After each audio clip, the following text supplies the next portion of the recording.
Bonjour et bienvenue sur la chaîne YouTube des éditions Akata pour une nouvelle vidéo, l'Instant Shoujo. Et je vais vous présenter aujourd'hui Momele. Dans Momele, on va suivre l'histoire de 3 personnages, notamment de Ayase. Ayase qui est une lycéenne, elle vit avec son père et avec ses grands-parents parce que sa mère est hélas décédée, dans une petite auberge familiale locale, en fait dans un petit patelin de province.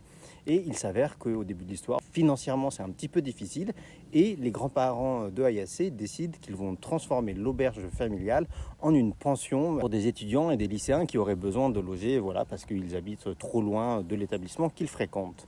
Et le problème, c'est que Ayase, en fait, c'est quelqu'un qui a beaucoup de mal avec les rapports humains et notamment avec les garçons. Avec les garçons, pour une raison qu'on découvrira un petit peu plus tard dans l'histoire, mais qui fait que c'est un petit peu difficile au quotidien pour elle parfois et qu'elle ne sait pas comment interagir avec eux à cause d'un espèce de trauma dont je ne vais pas trop détailler les raisons puisque ça fait partie des enjeux de l'histoire.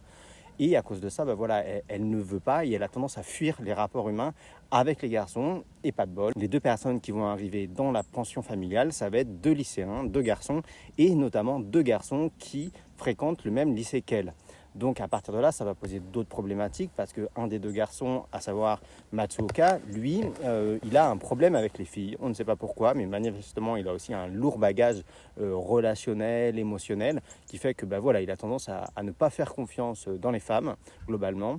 Et puis de l'autre côté, il y a Miwa qui est lui une vieille connaissance de l'héroïne, Ayase, puisqu'il a été plus ou moins entremêlée, on va dire, avec les histoires qui ont fait qu'elle a été traumatisée et qu'elle a eu depuis du mal à interagir avec les autres garçons.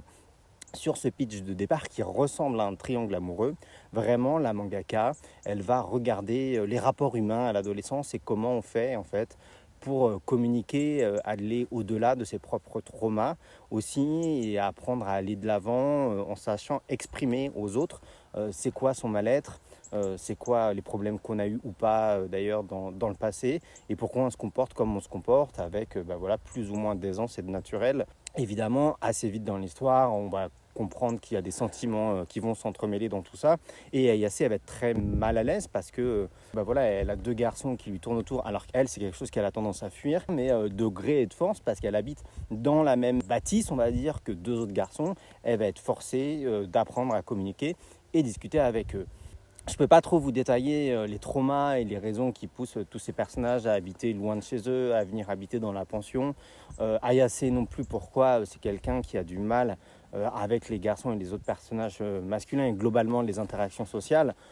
Mais ça fait vraiment partie de l'intérêt de cette série-là, qui est d'une certaine manière assez douce et une très bonne introduction aussi à du shoujo manga. Je ne vais pas utiliser le terme romantique, mais je vais dire plutôt émotionnel parce que, et sentimental. Voilà, c'est vraiment le beau mot, sentimental, parce qu'en fait, il n'y a pas que de la romance, il est bien question de sentiment dans le sens large du terme.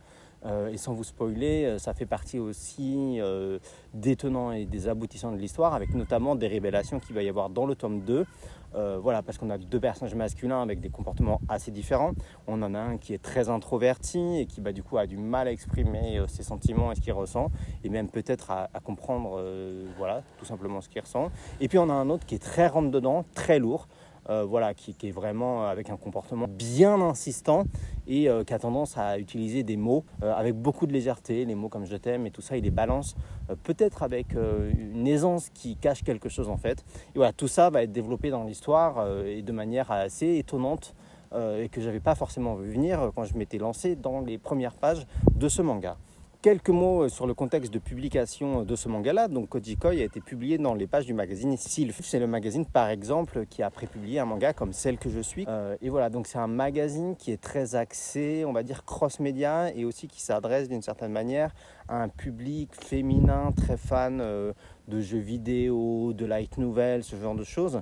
Dans Celle que je suis, à la fin, vous aviez aussi des petites histoires courtes écrites par Bingo Morihashi, le scénariste du manga, et qui est aussi romancier, qui avait écrit le roman Ce qu'il n'est pas, la saga en 6 tomes que nous sommes en train de publier, mais qui est aussi scénariste sur des jeux vidéo comme Devil May Cry. Et là, de la même manière, dans Momele, en fait, il y a une scénariste. Cette scénariste, c'est Isawa Meguru. Alors, j'ai pas réussi à avoir d'informations sur elle, j'avais beaucoup cherché, mais j'ai rien trouvé. En tout cas, il y a un scénario qui est signé par cette personnes et qui a écrit en plus, en bonus de chacun des 2 tomes de la série, une petite histoire courte pour venir expliquer des choses et contextualiser ce qui se passe entre des chapitres un petit peu en bonus. Ce manga a été prépublié donc dans Sylph de 2017 à partir du numéro de mars, et en fait en juillet 2017 c'est aussi un moment où il y a une grosse bascule dans pas mal de magazines de l'éditeur Kadokawa en shoujo manga, et où il y a une transition vers le numérique qui se fait, et le magazine Sylph a disparu en juillet 2017 pour devenir une plateforme numérique, et donc la série a fini sa publication sur la plateforme numérique Pixiv Sylph. En tout cas, depuis le début de cette vidéo, je ne vous ai pas encore parlé de la dessinatrice du manga, à savoir Toru Tagula. C'est, je pense, quelqu'un que vous connaissez, Toru Tagula, parce que c'est une dessinatrice qui aujourd'hui est plutôt très connue et très appréciée, notamment pour son boys love manga qui s'appelle Love Stories et qui est publié chez Taifu Ototo. C'est un boys love, je pense, qui est très identifié, très connu, voilà, qui parle avec beaucoup d'aisance et de naturel d'une romance entre des adolescents. Et vous pourrez retrouver dans Momele cette même aisance et cette même capacité d'expression des sentiments avec beaucoup de finesse et de subtilité, voilà, et la description globalement des rapports humains. Et pour revenir donc globalement sur sa carrière, alors c'est quelqu'un qui semble avoir commencé sa carrière professionnelle en 2009 avec notamment des couvertures et des illustrations de romans, de light novel. Elle a signé beaucoup d'illustrations de couverture et aussi, a priori, elle a participé à des travaux d'anthologie, des anthologies d'histoires courtes qui sont notamment des dérivés de jeux vidéo, de romans à succès, etc. La première trace que j'ai retrouvée on va dire, de manga, au-delà de l'illustration, serait en 2009 avec une œuvre qui s'appelle Lucian's Bees, et voilà, elle aurait participé à cette anthologie-là. Après ça, elle a participé, voilà, à différentes anthologies avec des histoires courtes. Elle a continué à signer de nombreuses couvertures de romans. Et son premier titre manga en plusieurs tomes, c'est aussi une adaptation d'un roman. Ce roman s'appelle Reinosha Minato. Et donc, c'est une série qui a fait 4 tomes, qui a débuté en 2012 dans les pages du magazine BS Log de l'éditeur Enterbrain. Enterbrain, voilà, qu'on connaît pour ses mangas un peu comme Bright Stories ou même Les Nuits d'Axeir, par exemple. Et aussi, par exemple, Bloody Delinquent Girl Chainsaw. Et c'est vrai qu'on a tendance à voir ça comme un éditeur qui était spécialisé en France dans des œuvres dites d'auteur, un petit peu culturelles, etc. Mais en fait, cette vision-là au Japon, elle est un petit peu différente. Et on va dire qu'au Japon, c'est un éditeur qui est considéré spécialisé pour des gens pointus sur le manga, mais ça veut dire, et c'est aussi synonyme, d'œuvres qui s'adressent à un public entre guillemets de fans, d'otaku, sans que ce soit forcément péjoratif. Et donc c'est pour ça que ça fait beaucoup de sens que des magazines comme BS Log, qui sont en fait des magazines voilà, qui sont vraiment très cross-média, qui s'adressent à un public entre guillemets féminin, fans de jeux vidéo, de trucs d'action. Et c'est pour ça que ça fait beaucoup de sens que des œuvres comme Reinosha soient publiées chez cet éditeur-là. Et en fait, Enterbrain, c'est une filiale de Kadokawa qui a décidé de fusionner tous ces labels, donc ASCII Media Works, Enterbrain, Kadokawa à proprement parler, et Media Factory.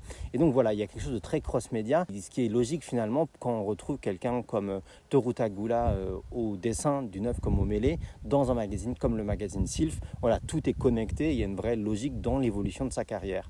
En tout cas, Love Story, c'est une série qu'elle a dessinée en 2015 et qui a, je pense, vraiment mis un gros focus sur elle dans la communauté Boys Love. Et comme on le fait souvent chez Akata, on aime bien vous proposer des auteurs ou des autrices qui justement ne se limitent pas à une seule catégorie éditoriale. Et Toru Tagula, elle est une parfaite représentante de ça parce que c'est une illustratrice de romans, elle va dessiner des shoujo mangas, elle va dessiner des boys love mangas, et d'ailleurs elle a tellement été remarquée que peu de temps après, elle a été contactée par Shueisha pour un de ses magazines boys love pour publier une autre série. Et donc voilà, c'est vraiment quelqu'un qui est en tout cas très apprécié dans la communauté fan au Japon. Quelques mots ensuite sur la traduction du titre français. Alors Koji Koi, c'était un petit peu compliqué parce que c'est un jeu de mots de la dessinatrice, c'est une invention. Koji, ça vient du verbe koji lasser, qui est entremêlé ou quelque chose qui est lié, très noué. Voilà, des choses qui sont un peu comme des nœuds, voilà, et qu'il y a quelque chose qui est très emmêlé du coup. Et koi, c'est évidemment le mot amour. Et donc, si on fait une espèce de traduction littérale, puis ça serait amour entremêlé ou quelque chose comme ça. Mais finalement, quand on suit l'histoire et qu'on lit vraiment et qu'on essaye de comprendre les personnages, voilà, il y a ces trois personnages, ces 3 adolescents qui sont chacun avec leurs doutes, leurs errances. Et la série, elle parle pas que d'amour, elle parle d'autre chose, elle parle vraiment de la nature du sentiment. Et voilà, des traumas qu'on porte aussi et comment on essaye de se construire à cet âge-là. Et Et du coup, on a eu cette idée d'utiliser le terme du mot MAUX, qui serait aussi un jeu de mots avec forcément les mots croisés, les mots mêlés, d'où ce titre et cette adaptation du titre en mots mêlés, qui était à notre avis une très bonne adaptation du titre japonais. Voilà, j'en ai fini avec cette vidéo de présentation de mots mêlés. Le tome 1 sortira en août et le tome 2 ensuite en octobre. J'espère que voilà, ça vous a donné envie de découvrir ce manga qui peut-être au premier abord a l'air un petit peu classique, mais qui réellement d'abord se distingue par un style graphique vraiment époustouflant et aussi par la capacité de sa dessinatrice à vraiment raconter, mettre en scène les troubles à l'adolescence. Et d'une certaine manière, j'ai un petit peu envie de le comparer à une œuvre comme Laisse-moi t'embrasser, qui se passe aussi dans un contexte provincial. Et je vais dire que Laisse-moi t'embrasser, c'est vraiment une œuvre qui est plus feel good, qui est le côté lumineux, entre guillemets, d'un récit en 2 tomes avec une histoire d'amour, et que Mots mêlés, on est plus dans vraiment la complexité de l'expression et du mal-être à l'adolescence. Voilà, j'en ai fini pour cette vidéo. En tout cas, on a encore plein de beaux shoujo à vous proposer dans les mois et les années qui viennent. On va continuer d'essayer d'explorer tout ça avec beaucoup de diversité. Et puis, je vous invite, si vous avez aimé cette vidéo, à la partager, à laisser un pouce bleu, à vous abonner à la chaîne et n'hésitez pas à la commenter. Et je vous dis à bientôt pour de prochaines vidéos de présentation sur l'instant shoujo.